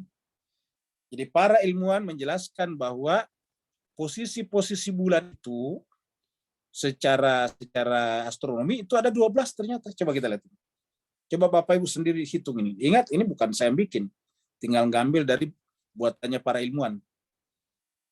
Ya, ini ada 12 mulai dari sini nih. 1, 2, 3, 4, 5, 6, 7, 8, 9, 10, 11, 12. Jadi cuma sekitar dalam 1 tahun ada 12 bulan, tetapi bulan sendiri berputar setiap bulan itu dalam 12 bentuk. Dalam 12 bentuk. Ini semuanya dikasih nama-nama nih.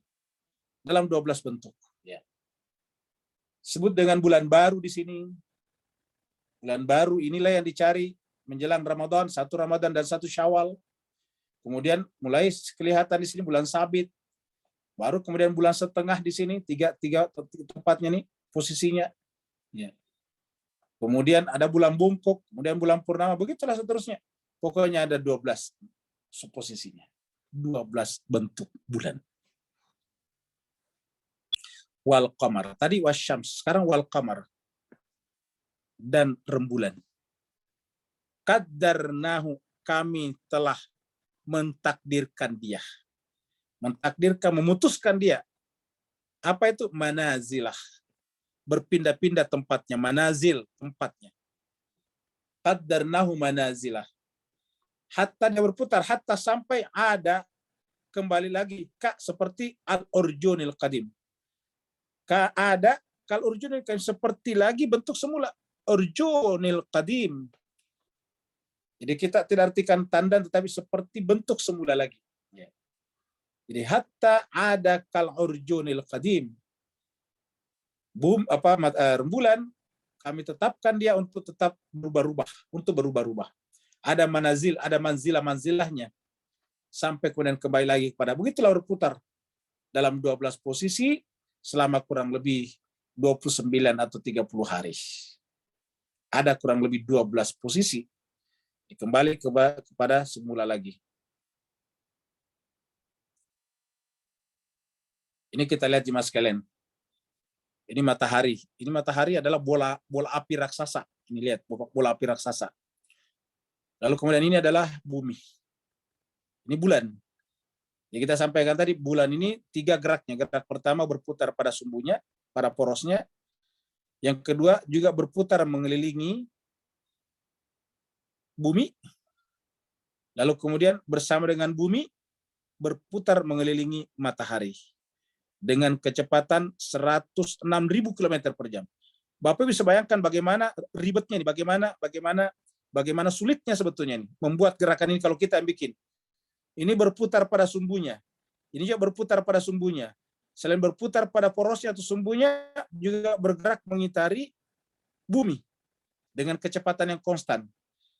Dengan gerak 3 ini, saat bergerak di sini, bergerak mengelilingi bersama dengan bumi dan tidak pernah berubah dengan kecepatan 106.000 km per jam mengelilingi alam semesta, mengelilingi matahari. Dan ini tidak pernah salah posisinya si bulan ini.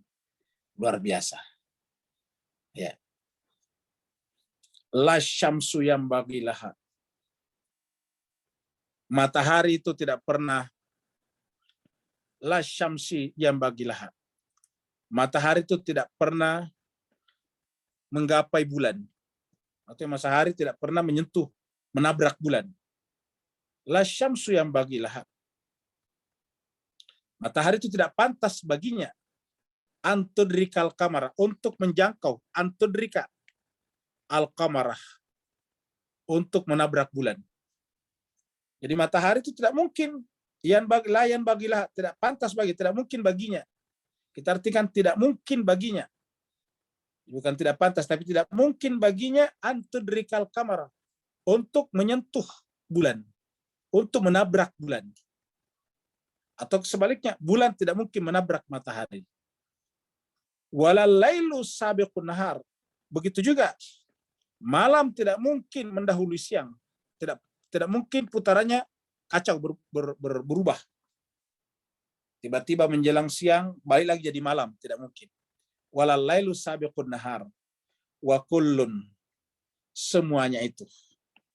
Kullun fi, berada, falakin, ini baru dia garis edarnya masing-masing, yasbahun, beredar. Mereka semuanya beredar pada garis edarnya. Bulan, begitu juga dengan begitu juga dengan bumi. Kullun fi falakin yasbahun.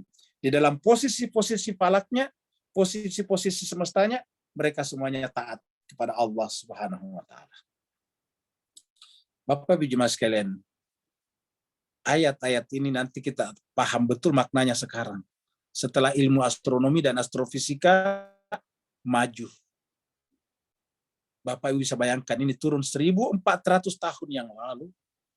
ketika yang berkembang masih astronomi versi Ptolemeus, yang masih menganggap bahwa bumi itu pusat alam semesta. Kan dulu astronomi dulu menganggap bahwa bumi ini pusat alam semesta, bukan matahari. Semuanya mengitari bumi dulu. Namanya geosentris. Belakangan ini baru berubah jadi heliosentris.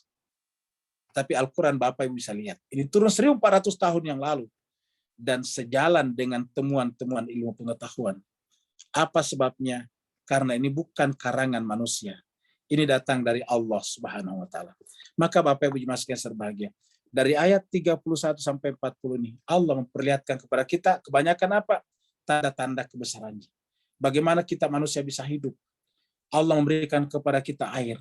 Tadinya kita tanah ini mati. Tubuh kita juga akan mati kalau tidak ada air. Allah turunkan air dari bumi. Dengan air itu kemudian tumbuhlah tumbuh-tumbuhan. Dengan air itu disimpan di gunung-gunung menjadi mata air, mensuplai kebutuhan kita. Aktivitas kita sebagai manusia berjalan. Luar biasa kenikmatan Allah berikan kepada kita. Itu di bumi, itu di air, itu di gunung. Bagaimana pula dengan alam semesta? Bulan tadinya, matahari tadinya, bulan dan bumi tadinya bergerak mengitari matahari. Ini adalah satu karunia yang tidak bisa dibuat oleh manusia. Bagaimanapun hebatnya manusia, tidak akan pernah bisa mengintervensi itu. Tidak akan pernah bisa melakukan itu. Jemaah sekalian berbahagia, sudahkah kita merenungkan ini semuanya, terutama di setiap pergantian malam tahun baru seperti ini? Yang kita khawatirkan adalah justru malam pergantian tahun seperti ini, hanya kita gunakan untuk bersenang-senang, berfoya-foya, bergembira ria. Harusnya kita gunakan untuk bermuhasabah. Hasibu anfusakum qabla an tuhasabu. Hisaplah, introspeksilah. Hitung-hitunglah diri-diri kalian. Anfus itu jiwa-jiwa kalian. Coba Bapak Ibu sekalian di malam-malam tahun baru seperti ini. Di akhir-akhir tahun seperti ini, cobalah mematikan lampu di tempatnya masing-masing. Lalu kemudian ataukah memejamkan matanya. Lalu membayangkan dirinya kalau seandainya tubuhnya meninggal dunia. Tubuhnya telah mati. Lalu kemudian jiwanya yang ada sekarang kembali kepada Allah. Bapak Ibu sekalian, coba renungkan baik-baik. Apakah jiwa itu seperti yang kita miliki sekarang sudah pantas menghadap kepada Sang Khalik? Jiwa kita yang berisi dengan amarah. Jiwa kita yang berisi dengan cacian. Jiwa kita yang berisi dengan hinaan kepada sesama. Jiwa kita yang berisi dengan ghibah dan tajassus. Jiwa kita yang berisi dengan angan-angan kosong, angan-angan duniawi. Coba jemaah sekalian, lihatlah jiwa-jiwa kita masing-masing. Seandainya kita kemudian dipanggil kembali kepada Allah, apakah kita tidak malu dengan jiwa yang ada sekarang, yang isinya hanyalah benda-benda dan benda, dunia-dunia dan dunia, caci maki, iri hati, ghibah, tajassus, fitnah, hoax, dan berbagai macam cerita-cerita irasional lainnya. Sekarang jemaah sekalian, kalau seandainya kita meninggal, artinya jiwa berpisah dengan tubuh. Jiwa yang ada sekarang kembali kepada Allah menghadap, siapkah kita? Jangan sampai kita masuk dalam kategori surat 32 yang telah kita bahas tempo hari. Ayat 12 juga. Yang mengatakan, walau tara izil mujrimuna nakisur usaim inda rabbihim. Rabbana absarna wa sami'na farji'na na'mal salihan inna muqinun. Seandainya engkau menyaksikan orang-orang yang jiwanya tidak siap, jiwanya penuh dengan kotoran, jiwanya penuh dengan amarah, benci dan dendam, jiwanya penuh dengan dosa dan nodah, jiwanya penuh dengan ghibah dan maksiat, jiwanya penuh dengan tajassus dan pikiran-pikiran buruk, kembali kepada Allah, maka begitu sampai di hadapan Allah, ketika berpisah dengan jiwa, dengan tubuhnya, karena tidak sanggup menjumpai alam berikutnya, tidak sanggup menyaksikan cahaya ilahi, cahaya Allah. Lalu kemudian tersungkurlah wajahnya, diturunkanlah kepalanya. Nakisur usihim. Kepala-kepala mereka tiba-tiba tunduk semuanya karena malu. Tidak kuat menerima realitas itu, kenyataan itu.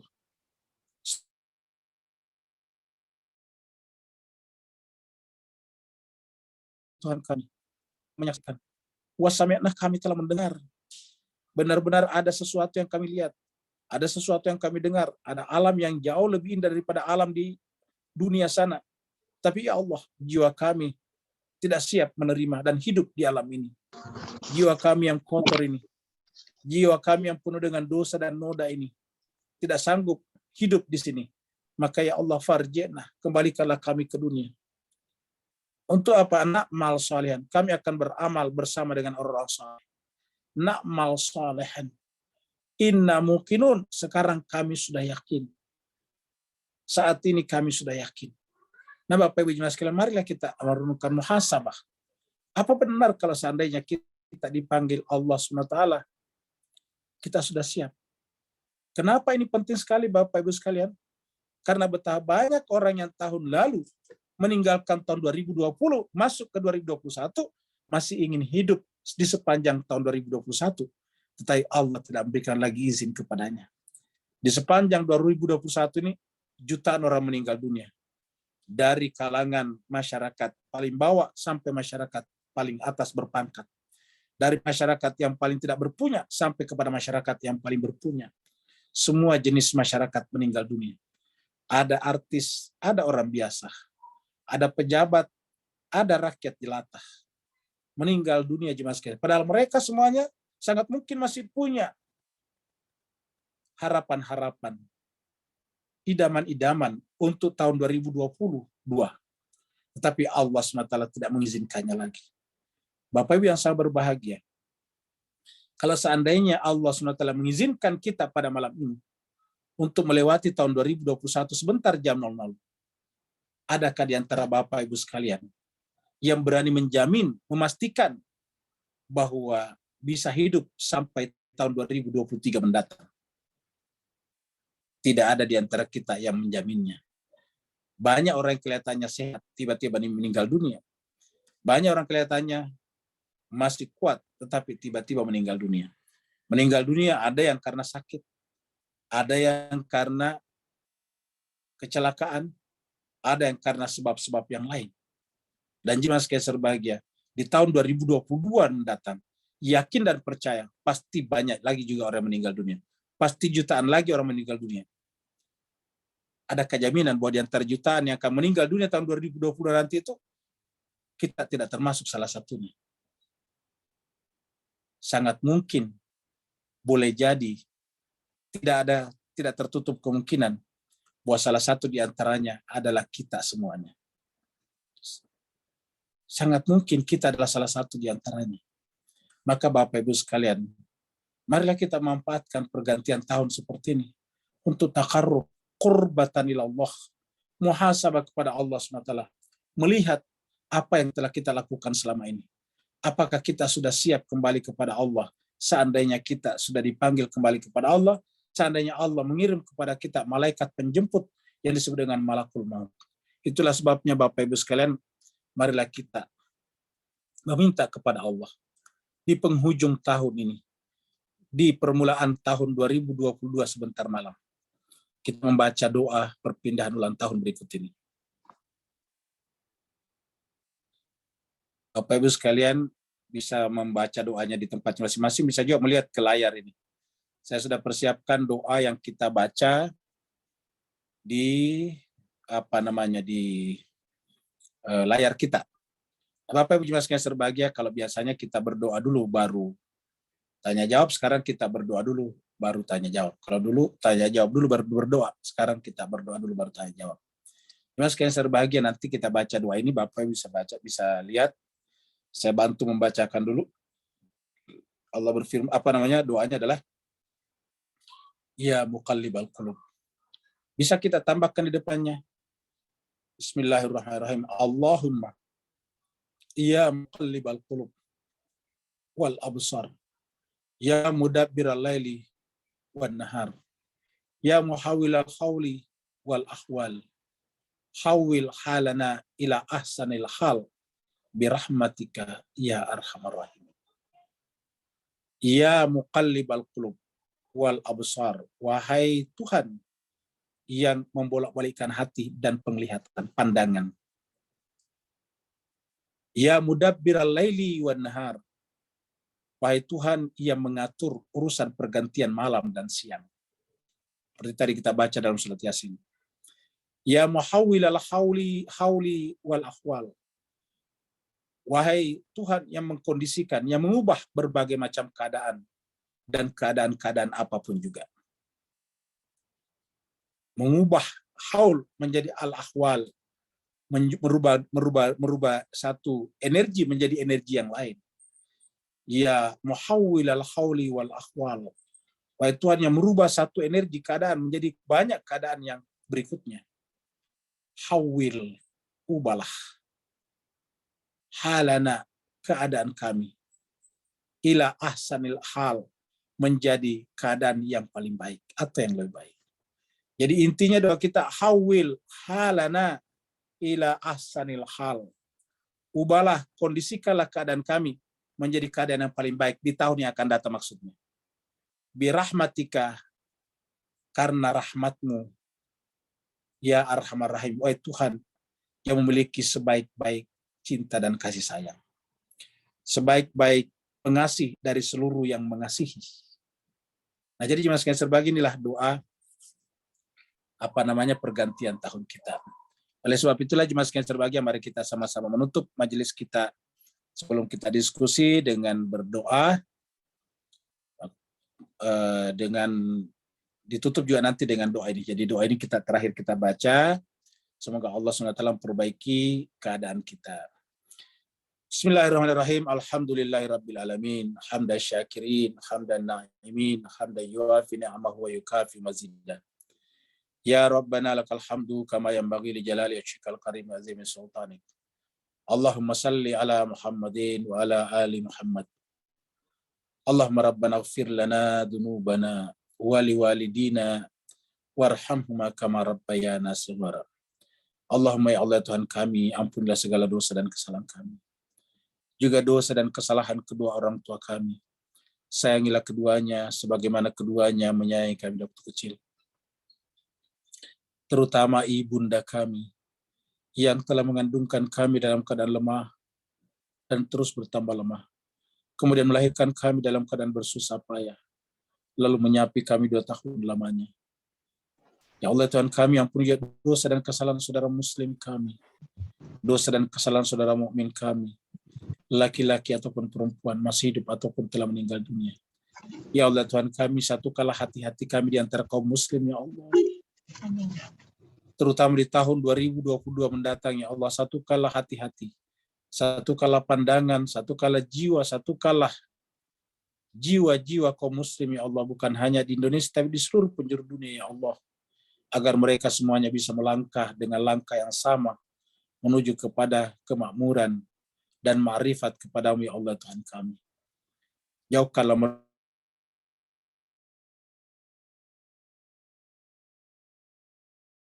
perpecahan, pertumpahan darah, ya Allah Tuhan kami.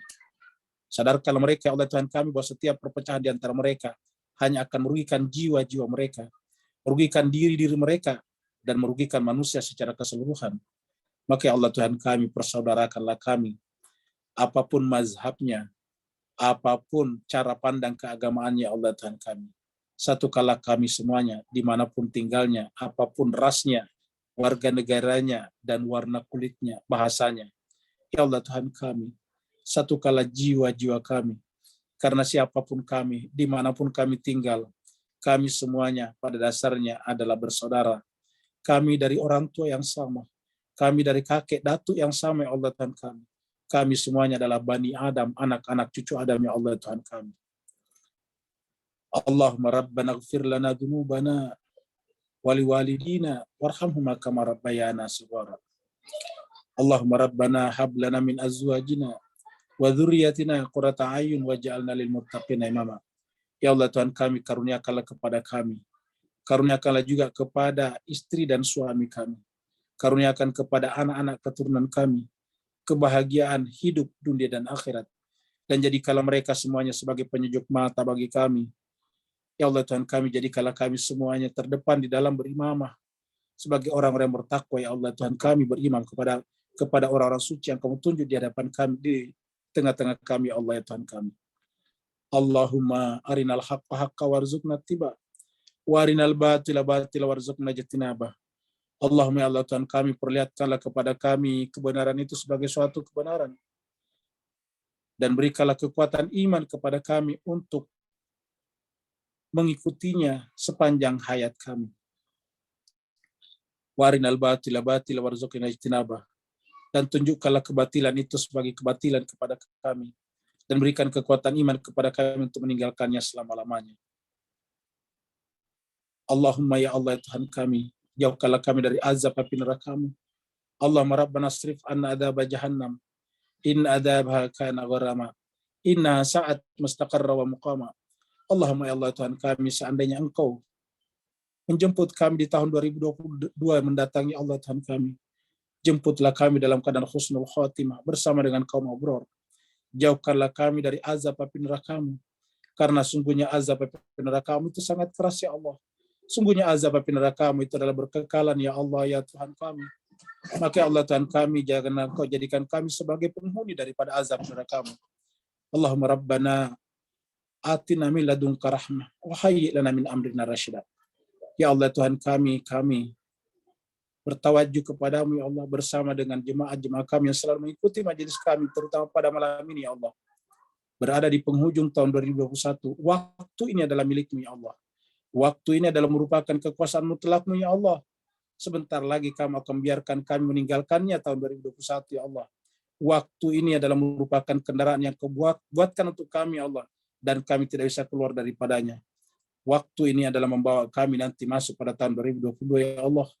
Kami mohon kepadamu ya Allah, agar di tahun mendatang lebih baik keadaan kami daripada tahun-tahun sebelumnya. Allahumma ya muqallibal qulubi wal absar, ya mudabbiral laili wan nahar, ya muhawwilal hawli wal ahwal, hawwil halana ila ahsanil hal, birahmatika ya arhamar rahimin. Allahumma ya muqallibal qulubi wal absar, wa ya mudabbiral laili wan nahar, wa ya muhawwilal hawli wal ahwal, hawwil halana ila ahsanil hal, birahmatika ya arhamar rahimin. Allahumma ya muqallibal qulubi wal absar, ya mudabbiral laili wan nahar, ya muhawwilal hawli wal ahwal, hawwil halana ila ahsanil hal, birahmatika ya arhamar rahimin. Duhai Zat Tuhan yang menciptakan kami, yang bertanggung jawab atas hati kami, yang membolak-balikan jiwa, hati, dan pandangan penglihatan. Wahai Tuhan yang bertanggung jawab atas peredaran malam dan siang. Wahai Tuhan yang merubah keadaan menjadi keadaan-keadaan selanjutnya. Ya Allah, ubahlah keadaan kami di tahun mendatang menjadi keadaan yang jauh lebih baik. Bahkan keadaan yang paling baik ya Allah. Karena Kamu-lah Tuhan yang memiliki rahmat yang meliputi segala sesuatunya. Dan Kamu-lah Tuhan yang merupakan pengasih di antara seluruh yang pengasih. Allahumma rabbana atina fid dunya hasanah wa fil akhirati hasanah wa qina adzabannar. Allahumma rabbana taqabbal minna innaka antas samiul alim wa tub alaina innaka antat tawwabur rahim. Wa sallallahu ala sayyidina Muhammadin subhana rabbika rabbil izzati amma yasifun wa salamun alal mursalin walhamdulillahi rabbil alamin. Waalaikumsalam, yang bertanya dipersilakan. Assalamualaikum Ustaz. Waalaikumsalam warahmatullahi wabarakatuh. Alhamdulillah, barakallahu fi azim. Maaf saya batin semua, apuan. Ustaz, dalam konteks mara'aitu illa jamila, boleh saya tanya hubung kait ayat 38-39 dalam makna batinnya yang terhubung dengan kenabian ta'rifi dengan tasyri'i. Adakah terselit dalam wasyamsu tajri li mustaqarril laha zalika taqdirul azizil alim, bersambung kepada para imam, wal qamara qaddarnahu manazil hatta ala kalujuni kadim. Afwan Ustaz, barakallahu fiik. Baik, terima kasih banyak. Jadi jemaah sekalian berbahagia, kita sampaikan bahwa asyamsu di sini adalah matahari, kita ibaratkan secara batiniah adalah Allah Subhanahu wa taala. Allah itu tetap, Allah itu tidak berubah, seperti tadi matahari tetap. Allah tetap pada tempatnya ini seperti ini, limustaqarrilaha.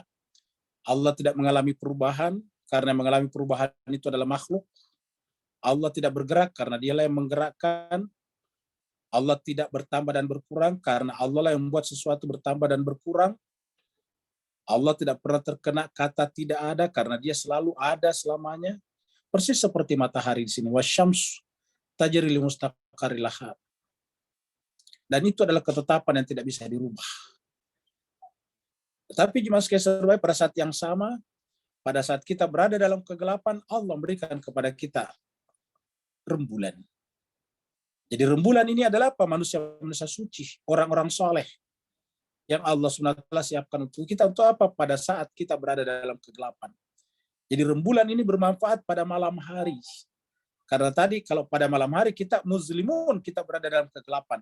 Allah tidak ingin membiarkan kita berada dalam kegelapan, maka kemudian Allah memberikan kepada kita rembulan. Dan hebatnya lagi berdasarkan tadi gambaran astronomi, bahwa posisi rembulan itu ada 12 bulan. Dan sesuai dengan ayat-ayat Al-Quran, semua nabi-nabi dan rasul-rasul diwarisi, diteruskan ajarannya oleh 12 wasi, 12 rembulan.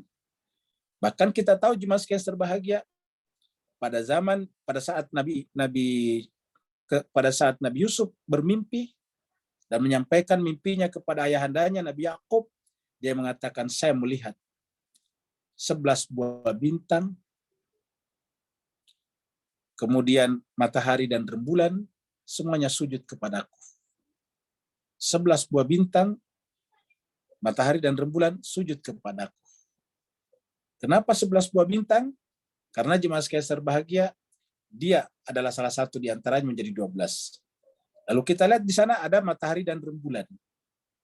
Jadi begitulah juga kehidupan ini, ada Allah, ada Nabi, kemudian ada pengganti para Nabi sebanyak 12. Jadi semua kata-kata ini atau bilangan-bilangan ini adalah bersifat simbolik untuk menunjukkan kepada kita bahwa setelah matahari ada al-qamarah, qaddarnahu manazila. Masing-masing punya tempatnya, masing-masing punya fungsinya, ya, masing-masing punya perannya. Maka kita lihat perannya para orang soleh, para imam itu berbeda-beda. Ya, cara matinya juga berbeda-beda, tugasnya juga berbeda-beda, artinya posisinya berbeda-beda. Zaman yang dihadapinya berbeda-beda, kondisi yang dihadapinya berbeda-beda.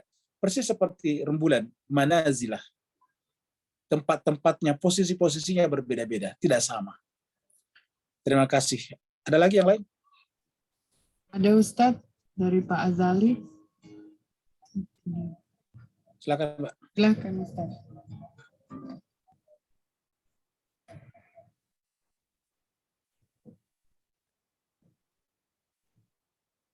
Dari Pak Azali Dali, bismillah.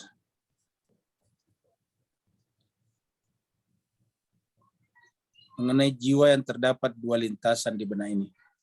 Yang pertama lintasan untuk melakukan hal-hal positif, niscaya Rab Muhammad wa ali Muhammad. Dan lintasan yang kedua yang berbisik-bisik di benak ini untuk melakukan hal-hal yang negatif. Dan ego inilah yang menodai iblis. Tatkala ingkar perintah untuk sujud kepada Adam. Baik, jadi kita sampaikan bahwa di dalam Al-Quran ini kita punya jiwa itu memang punya dua potensi namanya. Tapi ingat, potensi itu belum aktualitas. Potensial bukan aktualitas, bukan actual. Jadi potensi itu sesuatu yang belum terjadi, tapi punya kemungkinan. Jadi namanya potensi seperti telur, potensi ayam, tapi bukan ayam, belum jadi ayam. Biji mangga, potensi pohon mangga, jadi belum pohon mangga. Nah begitulah juga jiwa kita punya dua potensi ketika Allah berfirman dalam surat Asy-Syams, wa nafsin wa ma sawwaha fa'alhamaha fujuraha wa taqwaha. Ya Allah firman, wa nafsi wa ma sawwaha. Demi nafs dan apa-apa yang membuatnya sempurna. Fa'alhamaha, maka kami mengilhamkan kepada jiwa itu, nafs itu, dua hal, yaitu fujuraha wa taqwaha. Sesuatu yang bisa membuatnya fujur, durhaka, wa taqwaha, dan sesuatu yang bisa membuatnya bertakwa. Fujuraha wa taqwaha. Jadi ini namanya potensi. Lalu kemudian qad aflaha man zakkaha. Maka beruntunglah siapa? Man zakkaha, yang mensucikan jiwanya. Apa itu mensucikan jiwanya?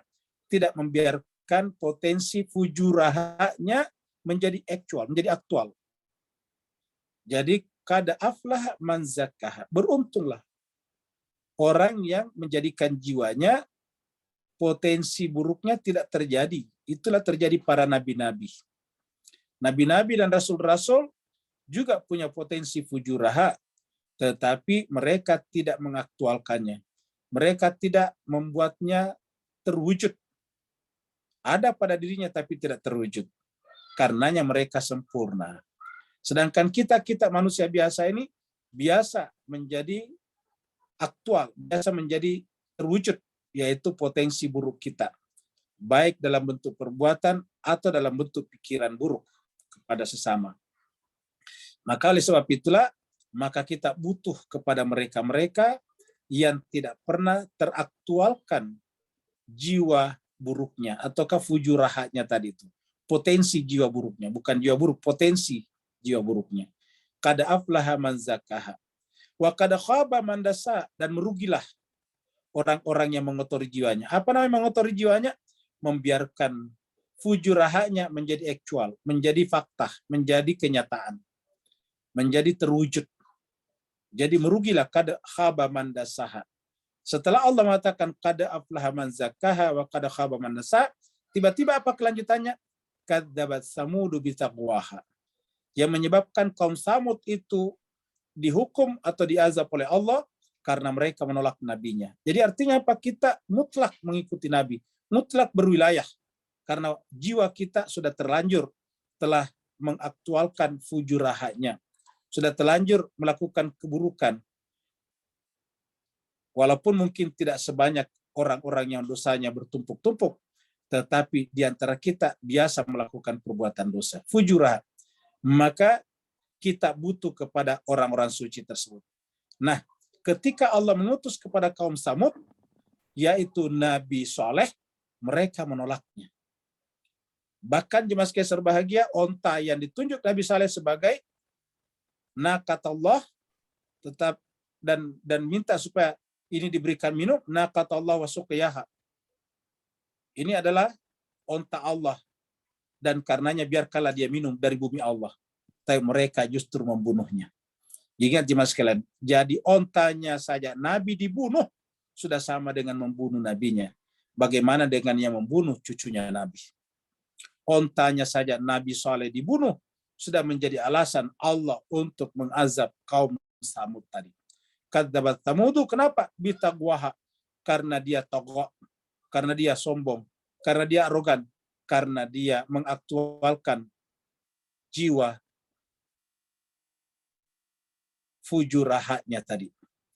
Itulah sebabnya, maka supaya kita terpelihara juga, karena kita tidak mampu memelihara diri kita, maka kita caranya bergantung, berwilayah kepada orang-orang suci. Karena dengan bergantung dan berwilayah kepada mereka, Allah insya Allah juga akan ikut memelihara kita. Seperti mana kalau kita bersalat berjamaah kepada imam, kalau kita salat berjamaah, maka amalan-amalan kita dihitung sama dengan amalan imam masjid. Walaupun kita di belakang tidak khusyuk seperti imam, tetapi kita diperlakukan seperti imam masjid. Imam salat maksudnya. Apa sebabnya? Karena ketika kita berjamaah, berarti kita telah menyerahkan diri kita kepada imam tersebut. Maka ketika imam sujud, kita sujud, ketika imam ruku, kita ruku, dan seterusnya. Maka semuanya diwakili oleh imam tersebut. Nah, begitulah kurang lebih dalam kehidupan kita ini, kita menyerahkan diri kita kepada imam, agar Allah melihat kita seperti mana Allah melihat imam tersebut. Itulah sebabnya di dalam ajaran Islam kita diakui bahwa kalau berjamaah itu 27 derajat lebih tinggi daripada salat sendiri-sendiri. Nah, jadi untuk melawan ego ini diantaranya adalah tidak bisa tidak dengan berwilayah. Dan dengan berwilayah ini kita selalu menjadikan orang-orang tempat kita berwilayah itu sebagai wali, sebagai apa? Sebagai tempat berwasilah. Nah, dengan cara seperti itu juga kita bisa berlindung dari iblis. Karena terus terang Bapak Ibu sekalian, terutama Bapak Azali, kalau kita secara pribadi tidak kuat menahan godaan iblis. Nah, di dalam Al-Quran dikatakan, iblis mengatakan, semua saya bisa goda, kecuali apa? Illa ibadaka minhumul mukhlasin. Kecuali hamba-hambamu yang sudah mencapai derajat mukhlas. Jadi kita berlindung kepada mereka, juga berlindung sebetulnya dari godaan iblis. Terima kasih Bapak Ibu sekalian, saya kira cukup sampai di sini karena. Oh ya, Pak Rum, silakan Pak Rum. Pak Max, angkat tangan Pak Ustaz. Rum juga angkat tangan, silakan Pak Rum, Rum. silakan, silakan. Assalamualaikum warahmatullahi wabarakatuh. Pak Ustadz. Kemarin hari Waalaikumsalam warahmatullahi wabarakatuh. uraian Pak Ustadz pada ayat 21, Pak Ustadz mengatakan bahwa bagaimana memasukkan dalam diri kita Allah Subhanahu wa taala. Bagaimana memahami? Bagaimana masukkan diri kita? Pak Ustadz kemarin menguraikan memasukkan dalam diri kita Allah Subhanahu wa taala. Gimana memahami? Oh ya, baik. Nah, jadi jemaah sekalian berbahagia, kata-kata memasukkan Allah dalam diri kita sebetulnya ini hanya istilah saja. Karena Allah itu sebetulnya ada di mana-mana. Allah ada di langit, ada di bumi, ada di luar, ada di dalam diri kita. Allah itu adalah Az-Zahir dan dia Al-Batin. Allah adalah Al-Awwal dan Akhir. Allah adalah tidak pernah tidak bersama dengan siapapun. Huwa ma'ahum aina makanu atau huwa ma'akum aina makuntum. Tuhan bahkan dikatakan dalam Al-Quran, yahulu bainal mar'i wa qalbihi. Tuhan itu berada di antara kita dengan jiwa kita sendiri. Nah, jadi kalau istilah menghadirkan adalah sebetulnya istilah saja. Istilah dalam pengertian, kita selama ini seakan-akan tidak menghadirkan Allah pada diri kita, karena yang kita hadirkan pada diri kita itu cuma benda-benda. Yang kita pikirkan dalam diri kita itu adalah benda-benda duniawi yang sebentar lagi kita akan tinggalkan. Nah sekarang jemaah sekalian berbahagia, tidak bolehkah kita berpikir tentang benda-benda duniawi? Boleh saja, karena kita harus berpikir tentang makan, minum, dan sebagainya. Tetapi itu hanya di luar, di lapisan luar saja. Kalau bahasa lainnya adalah dia adalah di memori kita saja. Memori itu lain tepatnya. Dia jangan disimpan di dalam jiwa kita, di dalam kalbu atau kafuat kita. Yang berhak menempati itu hanya Allah Subhanahu wa taala. Apa artinya? Artinya setiap kita mengingat dunia, setiap kita mengingat apapun, kita melihat pohon-pohonan, daun-daunan, kembang-kembangan, kita melihat sesama dan sebagainya, hakikatnya kita lihat Allah. Jadi semua yang kita saksikan akhirnya Allah. Jadi kita pikir makan, tetapi yang kita ingat Allah. Kenapa? Karena kita lihat tadi prosesnya. Bagaimana Allah membuat tadinya bumi ini kering, terus kemudian diturunkan hujan. Pokoknya semuanya adalah kerja-kerja Allah. Sehingga setiap apapun adalah merupakan refleksi, merupakan manifestasi, merupakan tajalli daripada Allah Subhanahu wa taala. Sehingga apapun yang kita saksikan adalah Allah. Sehingga apa? Sehingga Allah hadir pada setiap saat pada diri kita. Kurang lebih begitu, Pak. Terima kasih Pak Ustadz. Ya, berikutnya lagi Max, silakan Max. Pak Max sama Pak Kus. Ya, Assalamualaikum Ustaz. Ya, silakan Max. Nah, jadi tergelitik bertanya karena tadi yang statement siapa Nabi apa yang unsanya Nabi Saleh ya, yang Nabi Saleh yang unsanya dibunuh dengan statement unsanya dibunuh saja, kemudian kaumnya diazab. Nah, pertanyaannya, nah ini kan yang sering juga para pembela Yazid nih yang bilang kalau memang Yazid salah, kenapa nggak Tuhan mengadabnya seperti halnya yang sebelum-sebelumnya langsung gitu, Ustaz. Itu aja, Ustaz. Jawabannya sudah, itu tidak sampai 2 tahun kan sudah meninggal dengan cara yang sangat misterius. Ya. Dan banyak lagi pada saat itu. Ya. Saya kira apa yang dikatakan sudah. Baca aja sejarahnya Yazid. Itu tidak sampai 2 tahun setelah membunuh Al-Husain, dia meninggal dengan sangat misterius. Ya. Seperti itu. Bahkan nanti kekuasaannya dari Umayyah berubah menjadi kepada Marwaniyah. Ya, jadi seperti itu. Jadi akhirnya semua yang mereka usahakan selama ini dari atas itu dari Muawiyah sampai kepada Yazid tidak ada yang dia dapat. Ya. Berikutnya lagi Pak Kus, silakan. Mas Kus. Assalamualaikum warahmatullahi wabarakatuh. Waalaikumsalam warahmatullahi wabarakatuh. Terima kasih dok. Maaf saya mental sinyalnya. Ustadz, ini saya mau tanya, mengapa orang Yahudi itu jangankan unta Nabi Saleh, Nabi aja dia bunuh kan Ustadz ya? Nabi ayah. Namun yang saya heran, buat Nasrani ini ada yang masih membela Israel. Padahal jelas mereka Yahudi kan yang membunuh Nabi Isa ya, menurut mereka ya. Gitu. Mohon penjelasan Ustaz. Baik, terima kasih banyak. Kita sampaikan bahwa agama itu tidak berbicara secara general. Jadi bukan Yahudi sebagai Yahudi, tetapi orang yang melakukan kejahatan itu. Kebetulan yang melakukan kejahatan itu Yahudi, jadi bukan Yahudinya sebagai Yahudi. Bani Israelnya adalah bukan Bani Israel sebagai Bani Israel, tetapi orang-orang oknum-oknum. Karena kalau misalnya Tuhan menghukum orang Yahudi karena Yahudinya, menghukum orang Israel karena Israelnya, berarti Tuhan sendiri adalah rasis. Ya. Jadi oleh sebab itulah, kenapa kita mengecam Israel yang ada sekarang di Palestina? Ya karena mereka mengambil tanah-tanah orang Palestina.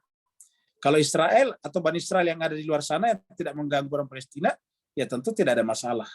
Mereka juga berhak untuk hidup, mereka juga berhak untuk kita hormati, bahkan banyak di antara mereka juga yang Islam.